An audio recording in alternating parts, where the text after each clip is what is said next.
नमस्कार दोस्तों, PS the professional में आपका स्वागत है। दोस्तों, आपको जैसे कि पता है जेईई का पेपर अब नज़दीक ही आ चुका है।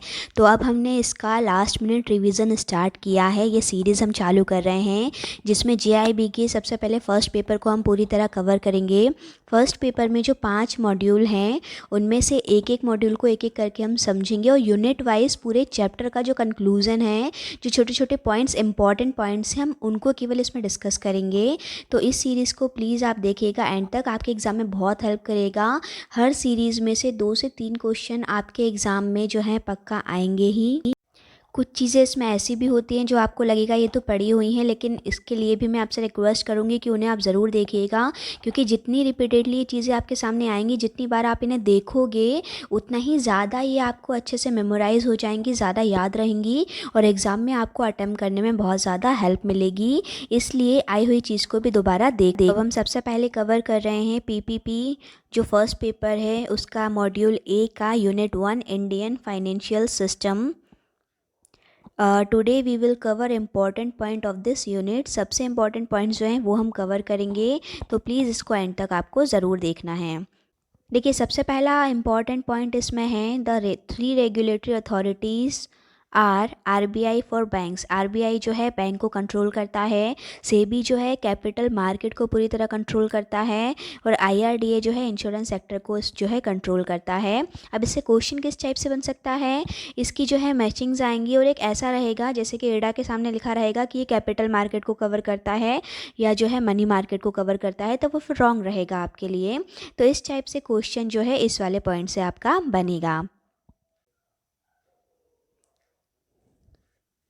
सेकेंड क्वेश्चन है यहाँ पे, urban cooperative banks are controlled by state government and RBI. तो जो अर्बन कोऑपरेटिव बैंक्स हैं वो स्टेट गवर्नमेंट और आरबीआई के द्वारा कंट्रोल किए जाते हैं।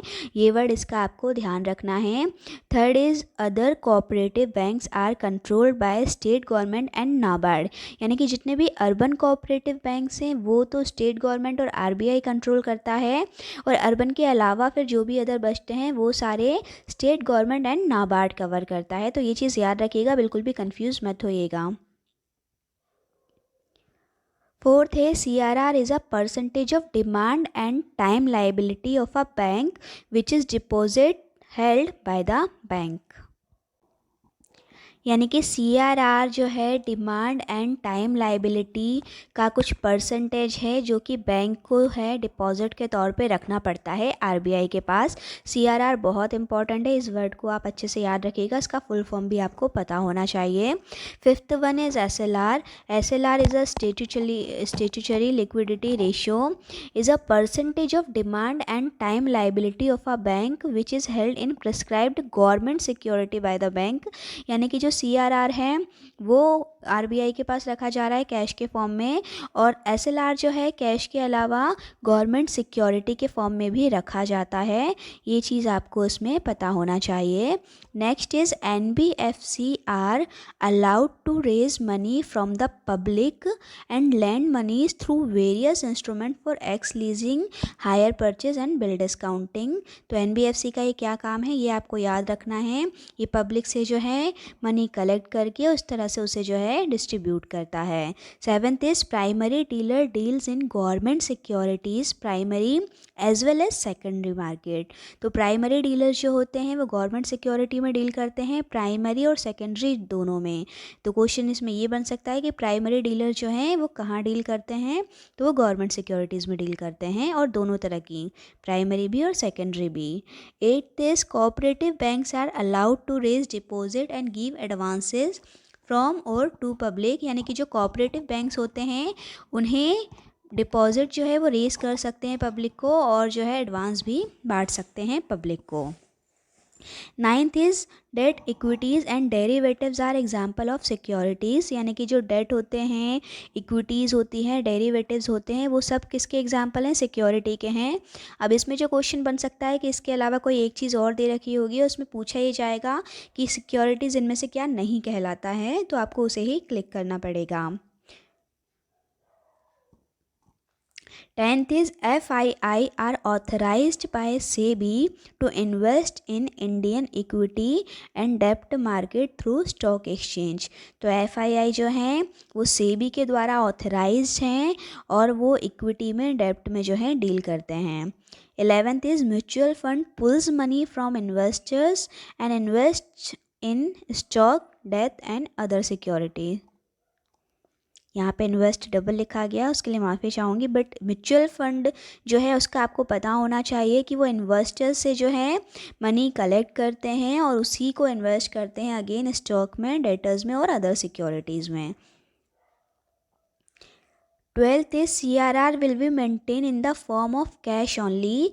ये चीज़ आपको पता होना चाहिए, बहुत ही इंपॉर्टेंट है। CRR जो है केवल और केवल कैश के फॉर्म में मेंटेन किया जाता है, जबकि SLR का दिया हुआ है SLR will be maintain in the form of cash, gold and government approved security. SLR जो है कैश के अलावा गोल्ड के फॉर्म में या फिर गवर्नमेंट अप्रूव्ड सिक्योरिटी के फॉर्म में जो है इसे मेंटेन किया जाता है। तो ये दोनों डिफरेंस आपको पता होना चाहिए। इसमें क्वेश्चन ऐसे बन सकता है कि गवर्नमेंट जो है कैश, गवर्नमेंट और गोल्ड तीनों फॉर्म में किसे मेंटेन किया जाता है। ऑप्शन में SLR, CRR और चीज़ें दी रहेंगी तो आपको पता होना चाहिए SLR में किया जाता है। Next one is CRR is the percentage of किसका, यानी कि NDTL, net demand and time liability. ये क्वेश्चन लास्ट ईयर आया था, मुझे बहुत अच्छे से याद है लास्ट टाइम पे। इसमें क्वेश्चन ये बना था कि CRR जो है किसका परसेंटेज होता है। तो ऑप्शंस में जो दिया गया था net demand and time liability, gross demand and time liability, only demand liability या ओनली टाइम लाइबिलिटी। तो ये चीज़ आपको पता होना चाहिए, डीपली आपने पढ़ा होगा तो ही आपको पता होगा, वरना ये क्वेश्चन आप एग्ज़ाम में जाके गलत कर सकते हैं। तो CRR जो है किसका परसेंट होता है, NDTL का वो परसेंटेज निकाला जाता है। आई होप आपको ये सारे क्वेश्चन अच्छे से क्लियर हुए होंगे। सो दोस्तों, हमने अपनी सीरीज़ चालू कर दी है लास्ट मिनट रिवीजन की, इसलिए अगर आपने अभी तक चैनल को सब्सक्राइब नहीं किया है तो जल्दी से सब्सक्राइब बटन पे क्लिक कर लीजिएगा, ताकि यूनिट सेकंड और बाकी यूनिट का जो है आपको लास्ट मिनट रिवीजन मिल सके और आप शॉर्ट में जो है अपना चेक भी कर सके कि आपने कितनी पढ़ाई हो गई है। एक तरह से आपकी प्रोग्रेस भी आप चेक कर पाएंगे। Thank you for watching my video.